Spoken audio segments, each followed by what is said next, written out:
Channel से और मुख्तलिफ अखबारात से और मुख्तलिफ सोशल नेटवर्क से वाबस्ता है।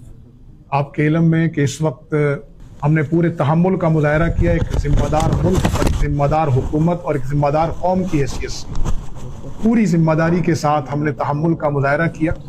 लेकिन जब पानी हद से गुजरा तो हमने शरीयत और आलमी कवानीन के तहत अपने दिफा के हक़ को महफूज रखते हुए कौम व मिल्क मिल्लत का दिफा शुरू किया है। ऐसे मौके पर हमारी मीडिया के हजरात की और वजारत इत्तलात की और सोशल नेटवर्क में काम करने वाले अफराद की जिम्मेदारी कई गुना बढ़ जाती है। एक तो वो कौम का हौसला बरकरार रखें, दूसरा गलत खबरों को फैलने से रोकें, और गलत खबरों को फैलने से रोकने का एक दुरुस्त जरिया ये है कि ठीक खबर बर वक्त जारी हो जाए। चुनाचे आज़ाद कश्मीर हुकूमत ने अपने तौर पर यह फैसला किया है। मरकजी हुकूमत भी मुस्तकिल ब्रीफिंग दे रही है।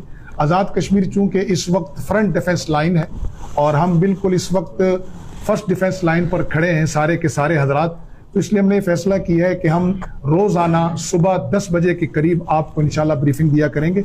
आज भी हमने 10 बजे देनी थी, लेकिन चूंकि साफी हजरात और बल्कि हम खुद भी रात वज़ीर आज़म साहब भी ब्लैक आउट का मुआयना करने के लिए रात भर मुजफ्फराबाद की सड़कों पर रहे, मुख्तलिफ जगहों पर गए, DC ऑफिस में गए, मॉनिटरिंग सेल में गए, मुख्तलिफ बाजारों में गए, मुख्तलिफ अवामी जगहों पर गए। तो आप हजरात भी रात भर के जागे हुए थे, इसलिए सुबह 10 बजे जमा होना मुश्किल था। खुदा न खास्ता हालात के अंदर कोई तब्दीली तेजी से आती है तो हम इस ब्रीफिंग को दिन में 2 मरतबा करेंगे। और अगर इस तरह जमा होना मुश्किल होगा तो मेरी आपसे गुजारिश होगी कि आप मुस्तनद खबरों के लिए DGSPR का पेज और इसी तरह ISPR कश्मीर का पेज आप उसे फॉलो करें। हम वहां पर मुस्तकिल अपडेट कायम करेंगे।